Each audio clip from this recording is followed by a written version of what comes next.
نحمده ونصلي على رسوله الكريم اما بعد. محترم سامعین، لاک ڈاؤن 4 کے چلتے اب یہ بات یقینی ہو گئی کہ آنے والی عید الفطر کی نماز پوری شان و شوکت کے ساتھ، اجتماعیت کے مظہر کے ساتھ ہماری عید گاہوں میں ہونے والی نہیں ہے. لہذا اب ضروری ہے کہ عوام اور پبلک کو مختلف ذرائع سے یہ بتایا جائے کہ عید کی نماز کی ادائیگی کا طریقہ کیا ہے. چونکہ جس طرح سے دارالعلوم دیوبند کے فتوے کے مطابق لاک ڈاؤن کے شروع کے ایام سے تاحال جمعہ کی نماز ادا کی جا رہی ہے، تو اسی طرح سے کل دارالعلوم دیوبند کا فتویٰ ایک بار پھر ہمارے سامنے ہے جو عید الفطر کی نماز سے متعلق ہے. یاد رہے کہ جو شرطیں جمعہ کی نماز کے لیے ہیں وہی شرطیں عید الفطر کی نماز کے لیے بھی ہیں. اس فرق یہ ہے کہ جمعہ کی نماز کے لیے خطبہ شرط ہے جس کے بغیر کام نہیں چلتا، اور عیدین کی نماز کے لیے خطبہ سنت ہے. اگر عذر کی بنیاد پر خطبہ نہ پڑھا جا سکے تو پھر بھی عید کی نماز ادا ہو جاتی ہے. آپ کو یہ معلوم ہے سوشل میڈیا کے ذریعے سے تقریباً سبھی لوگوں تک دارالعلوم کا فتویٰ پہنچ چکا ہے کہ جمعہ کی نماز کے صحیح ہونے کے لیے امام کے علاوہ 3 بالغ مرد کا ہونا ضروری ہے جو اس کے مقتدی ہوں. ٹھیک اسی طرح عید کی نماز کے صحیح ہونے کے لیے امام کے علاوہ کم از کم 3 بالغ مرد ہونے چاہیے. اور عید کی نماز کا آسان سا طریقہ میں آپ کے سامنے پیش کر رہا ہوں. سب سے پہلے آپ نیت کریں اور یہ نیت کریں کہ میں 6 زائد تکبیروں کے ساتھ عید کی نماز ادا کر رہا ہوں. دل میں یہ نیت کر لیں تو کافی ہے.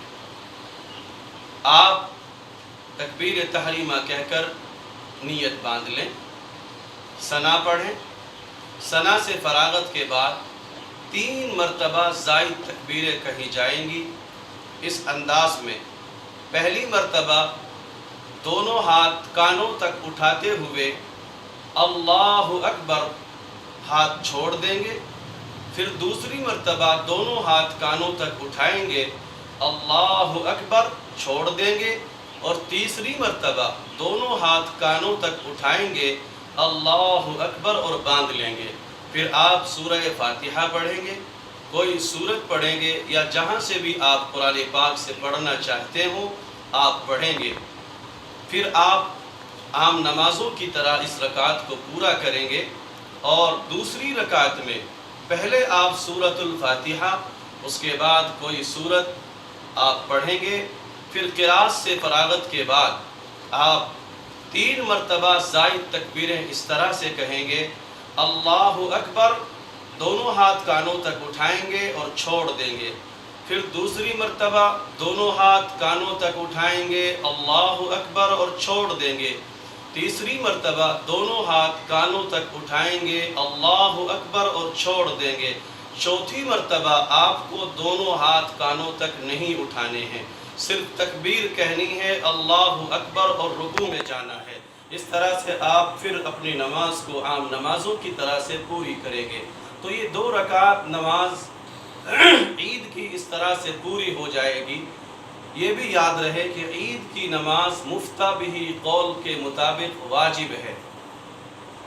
جب آپ سلام پھیر لیں گے اس کے بعد ایک خطبہ دیا جائے گا. یہ خطبہ سنت ہے، اور خطبے میں اللہ تعالیٰ کی حمد و ثنا اس کا ذکر اور اس کا نام ہوتا ہے۔ سنت کے مطابق اگر آپ کو خطبہ دینا ہے تو کتابیں دستیاب ہیں، تو کتابوں کو دیکھ کر آپ خطبہ دیں۔